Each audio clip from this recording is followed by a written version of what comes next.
Mani elim, illatim, oyginidagi go'zal axloq degan libosi bor millatim. Qo'lini ko'ksiga doim bosgan o'zbekim. Mani elim, g'ururim, jonim fidon bo'lsin agar mani kamida har dam. Salomaligi bor, oqibatda oxiridagi moddam. Xotirjam o'zbekim, mani millatim, donishmand devonxonam. Bu yerlarni kezdi bo'lib xarionaqli xarobotilar. Devonayu mashoyiq abdollar, Ibn Sino bobolarim, Hazrati Naqshband darajati ulug'lar, balogardonlar.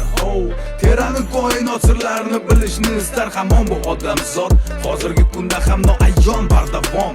Endi aniqlanayotgan bashoratni bilar edi kim? Ulug'bek bobom.